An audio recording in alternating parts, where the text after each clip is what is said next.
Today is June 22nd. My name is Degi Tamagari.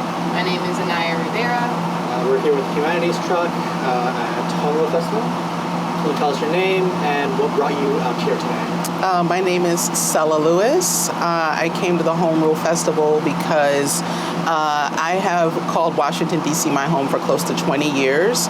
I went to Howard University and graduated in 2005 and just have fallen in love with the city, all the ups and downs. And I didn't realize that D.C. did not have statehood until I went to undergrad. And I was like, what's the concept of statehood? Why does the city not have representation? And it's through those years that I learned the history of what home rule meant in the 1970s, that before home rule, most Black Washingtonians were sort of treated as like they lived in a colony. They didn't have the right to sort of define their own destiny and didn't have sovereignty. And then home rule, and combined with the civil rights movement, created a drastically different frame in which Black people were the center of governance in this city, starting with Marion Barry as mayor. And learning that history and fighting for like the right to determine how we want to govern ourselves is such an important aspect of living in a truly democratic society. And celebrating that history, reminding ourselves of that history, but also reflecting upon the past and asking ourselves, what could we have done better? What can we do better going forward? How can we use the past to inform a better present and future? And also too, just to get out of the house. Like, it's hot today, but let's have fun together. There's a time where like it can't just be about work, but DC is best when we come together and we have a good time. So I just want to celebrate that.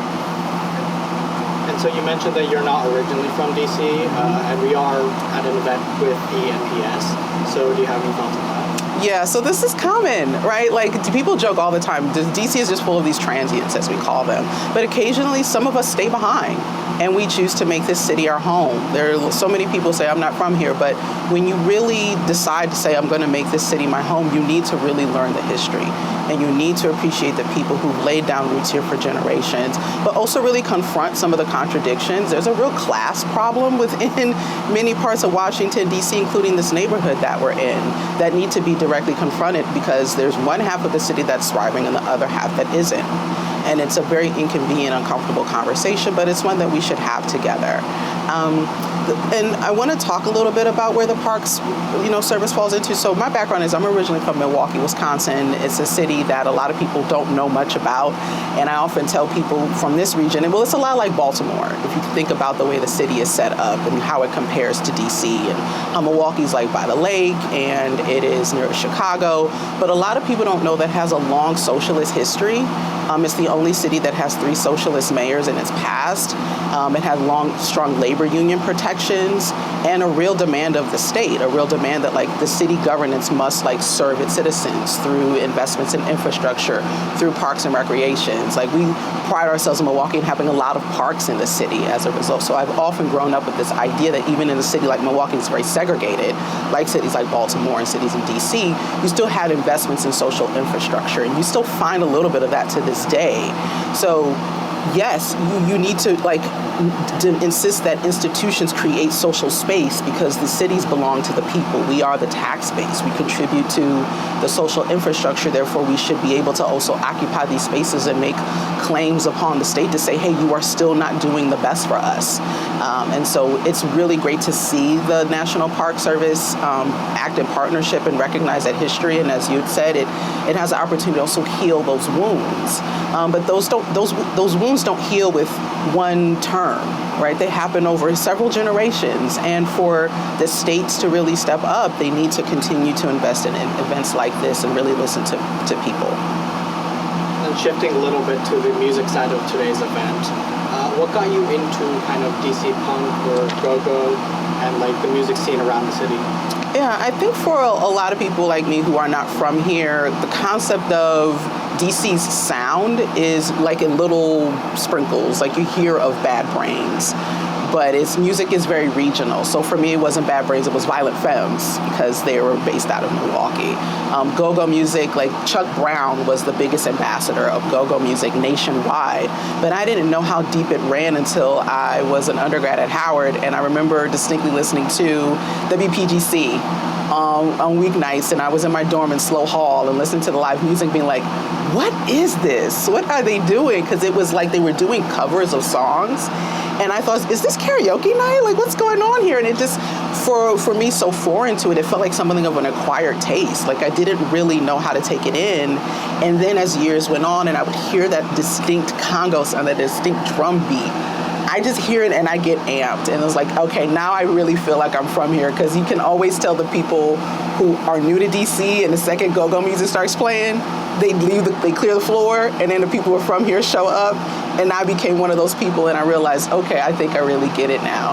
And unfortunately, the punk music scene isn't as well culturally integrated as I would personally like to see. Again, growing up in Milwaukee, where like you could be into all kinds of music and it wasn't like as segregated, whereas the punk music scene has sort of like regressed and recessed itself a little bit when I was coming up.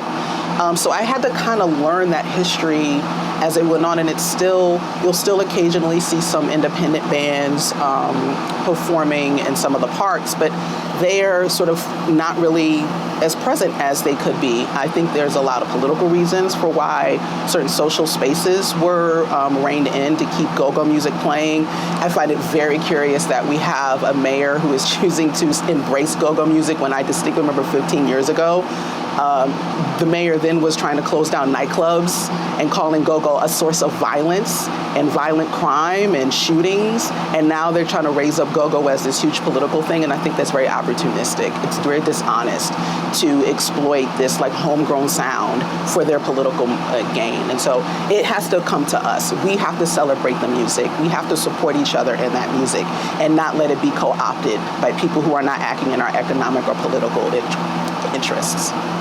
A little bit on that note, throughout the project, we have seen that there has been, like, many ways that fans of go-go and go-go bands themselves has used the music as a way or a form of activism. Is there a way that you have engaged in activism via go-go, or have you have seen that done? Yes. So as I said before, I'm a part of my local Metro DSA. And last year, the last couple of years, we've done what we call these defund and refunk the district events that are centered around participatory budgeting workshops about what it means to actually defund the police. Like, in the summer of 2020, it was a real serious call. And as, again, a long-time DC resident, I never actually paid attention to the city budget until I heard that term. But I knew that it needed to be broken down in a way where people could understand it. But I didn't want to just have like this boring, dry, like, let's walk through our city budget. I said, no, we should have music. We should have food. We should have games, a lot like what you all have here. So I recruited the Too Much Band last year to perform live for us at our last Defund and Refunk, and we were over at the market at Eastern Market, and it was amazing. Like, they were just performing for people, and for me, I don't like to like make everybody sit down and say, okay, you got to learn everything that comes in your DC budget. Now go out and cut the police budget. It was like, no, if you just bring joy to a community, that's enough. Like, to see people dancing and enjoying themselves was enough. To see people, like, if we had free food, they were happy to get that. And that to me is about bringing community together and recognizing that, like, we all should have some say in what is going on in our city and not just accept the given conditions that are here. But we should do it joyfully.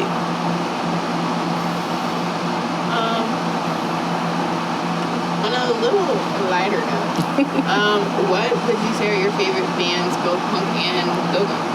Oh my God.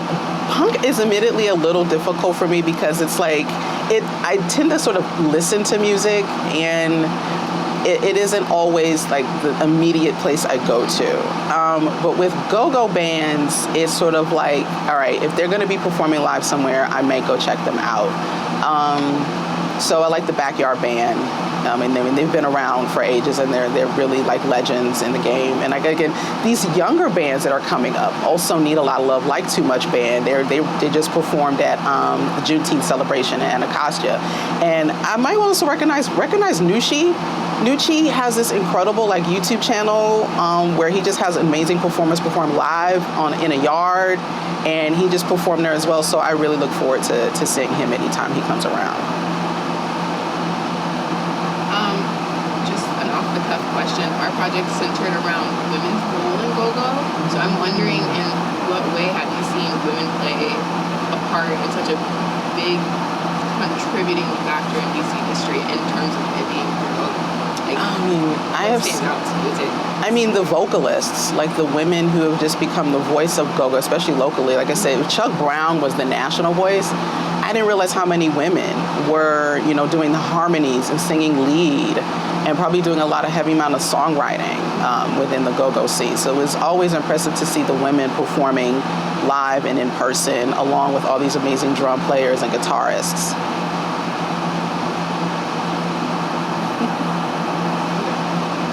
Is there anything you'd like to add? Anyone else you'd like to shout out on your end? Just like, don't work all day. Go out and have fun. Like, DC is not just a place for your job.